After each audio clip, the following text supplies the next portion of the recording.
Hi hello അസ്സലാമു അലൈക്കും good morning. നമുക്ക് ഇതിൻ്റെ വീടിൻ്റെ പിന്നാമ്പുറ കാഴ്ചകൾ എങ്ങനെയാണെന്ന് നോക്കിയാലോ. അതോ നമ്മളിങ്ങനെ പോയിട്ട് ഇതാണ് ഞാൻ പറയാറില്ല ബിരിയാണിക്ക് യൂസ് ചെയ്യുന്ന ഒരു ഇലേനെ കുറിച്ച്. അതാണ് കേട്ടോ ഈ ഇല. പിന്നെ നമ്മൾ മാങ്ങ ഇഞ്ചി അറിയും അത് നമ്മൾക്ക് അച്ചാറിടാനൊക്കെ യൂസ് ചെയ്യാറുണ്ട്. പിന്നെ മഞ്ഞളിൻ്റെ കൃഷിയാണ് കേട്ടോ. ഞാൻ ഒരു ദിവസം വീഡിയോ ഒക്കെ ഇടാവേ. അങ്ങനെ അത് ഇറങ്ങിയിട്ട് നമുക്ക് കാണുന്നത് മൊത്തം റബ്ബറാണ് കേട്ടോ. നമ്മളെ ഈ നാട്ടിൽ ഏകദേശം ഒരു 75% ആളുകളും ജീവിക്കുന്നത് ഈ റബ്ബർ വെട്ടിയിട്ടുള്ള വരുമാനം കൊണ്ടാണ് കേട്ടോ. എല്ലാ വീട്ടിലും ഏകദേശം ഒരു കുറച്ച് മരങ്ങളുണ്ടാവും. അത് വെട്ടി അവരുടെ ഉപജീവനം അങ്ങനെ കഴിയാണ് കേട്ടോ. പിന്നെ ഇതാണ് കേട്ടോ, രാവിലെ ഒരു ഏകദേശം 3 മണിയാകുമ്പോൾ അവർ തോട്ടത്തിൽ വന്നിട്ട് വെട്ടുന്നതാണ്. പാൽ ഉറ്റുന്നത് കണ്ടില്ലേ. ഇപ്പോൾ ഏകദേശം ഒരു 6 മണി ആയിട്ടുള്ളൂ. ഒരു 8 മണിയൊക്കെ ആകുമ്പോഴത്തേന് പാൽ ഊറ്റി കഴിയും കേട്ടോ.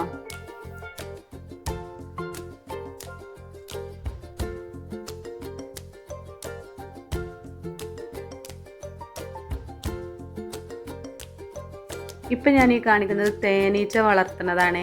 അതിൻ്റെ ഒരു വീഡിയോസ് ഞാൻ ഇടാം കേട്ടോ. തേനെടുക്കുന്നതൊക്കെ ഒരു ദിവസം ഇടാം.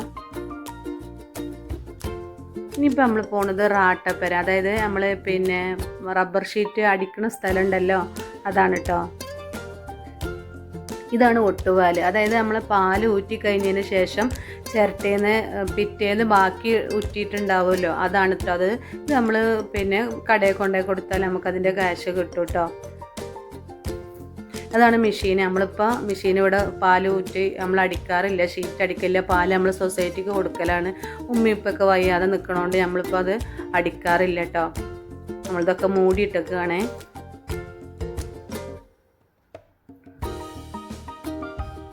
ഇതാണ് ശരിക്കും കാണിച്ചു തരട്ടെ. അതാണ് നമ്മളെ പുകക്കൂട് എന്നാണ് പറയുക. അതായത് ഇതിലിട്ടിട്ടാണ് പിന്നെ നമ്മൾ ഷീറ്റ് അടിച്ചതിന് ശേഷം നമ്മളിത് ഉണക്കിയെടുക്കുക കേട്ടോ. അതാണ് പാൽ ഊറ്റണത്. ബാബോട്ടൻ പാൽ ഊറ്റണേ. പാൽ ഊറ്റണതിനൊരു പ്രത്യേക ശൈലി ഉണ്ട്, അവരെ കൈ കൊണ്ടുള്ളത് അവർക്കേ അറിയുള്ളൂ. ഇതാണ് കേട്ടോ നമ്മൾ റബ്ബർ വെട്ടുന്ന കത്രിക. അതിൻ്റെ തലഭാഗങ്ങൾ ശ്രദ്ധിച്ചില്ല, അതിന് അങ്ങനെ ഒരു കോണ് പോലെ അതുപോലെയാണ് അത് വെട്ടിയെടുക്കാറ് കേട്ടോ.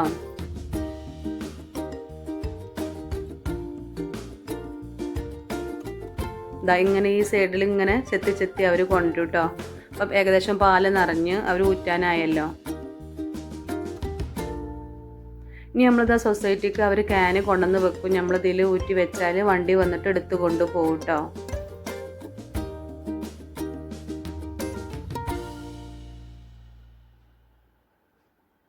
നമ്മൾ വീട്ടിൽ ഷീറ്റ് അടിച്ച് പുകക്കൂടലിട്ടിട്ട് ഉണക്കണ അത്ര ലാഭമല്ലെങ്കിലും നമ്മൾ വയ്യാതാവുമ്പോൾ പിന്നെ ഇങ്ങനെയാണ് ചെയ്യാറ് കേട്ടോ. ഇതിൻ്റേതായ ഒരു സൊസൈറ്റി ഇവിടെ ഉണ്ട്, ഒന്നല്ല ഒരുപാടുണ്ട് കേട്ടോ.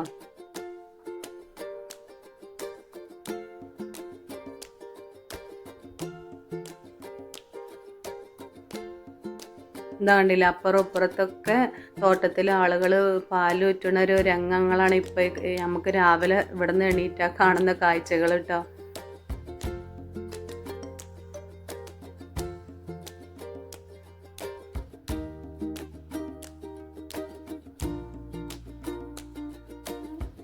വീഡിയോ എല്ലാവർക്കും ഇഷ്ടമാണെങ്കിൽ ലൈക്കും സബ്സ്ക്രൈബൊക്കെ ചെയ്യണേ. ഇതാണ്ടോ വണ്ടി വന്നു.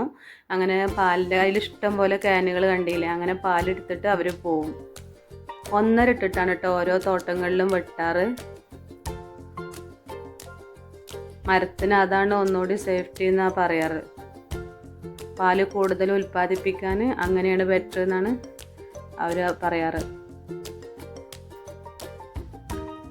ഇതൊക്കെ കണ്ടില്ലേ നിറഞ്ഞു നിൽക്കുന്നത്. പിന്നെ അത് ഇനി ഷീറ്റ് ആക്കുന്നതാണ് നിങ്ങൾക്ക് കാണിക്കുന്നത്. നമ്മൾ അടുത്ത വീട്ടിലെടുത്താണ് കേട്ടോ. അത് ആദ്യം നമ്മൾ ഇതിനൊക്കെ ഡിഷുകളാണിത്. പാല് നമ്മൾ ഊറ്റാൻ ഷീറ്റാക്കാൻ ഉപയോഗിക്കുന്നതാണ്. അതിന് പാല് ഊറ്റി കൊണ്ടുവന്നിട്ട് ക്യാനിൽ വെച്ചിട്ട് ആദ്യം ഷീറ്റൊക്കെ ഒന്ന് നനക്കൂട്ടോ, വെള്ളം പറന്നിട്ട്. എന്നിട്ട് ഇതിൻ്റെ 2 കപ്പ് പാലാണ് ഇതിലേക്ക് ഒഴിക്കണത്. ഓരോ ഡിഷുക്കും 2 കപ്പ് പാൽ ഒഴിക്കും.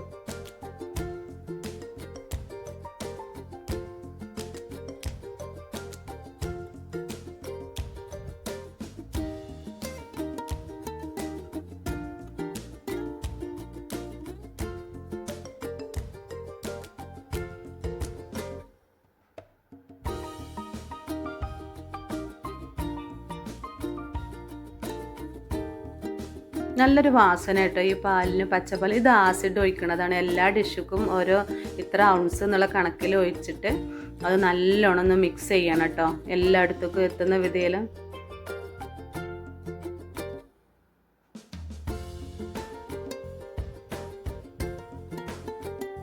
ഇവിടെ എല്ലാ വീടുകളിലും രാവിലെ കാണുന്ന കാഴ്ചകളാണ് ഇതൊക്കെ കേട്ടോ.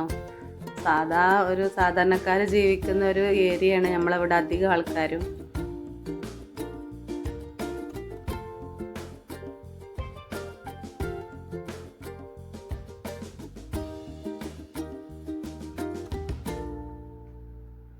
ഇങ്ങനെ നമ്മൾ ഡിഷിലൊക്കെ ഒഴിച്ചതിന് ശേഷം ഇത് ഇങ്ങനെ സെറ്റാക്കി വെക്കും. ഏകദേശം ഒരു 3-4 മണിക്കൂർ എത്ര വെച്ചോ അത്രയും നമ്മളൊരു കണക്കിന് വെച്ചിട്ട് അത് ആസിഡ് ഒഴിക്കണേൻ്റെ രീതിക്കാണ്.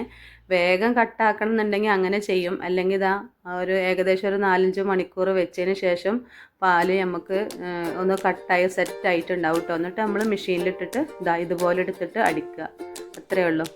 അപ്പോൾ വീഡിയോ എല്ലാവർക്കും ഇഷ്ടമാണെങ്കിൽ ലൈക്കും സബ്സ്ക്രൈബും ഒക്കെ ചെയ്യണേ. Okay, by.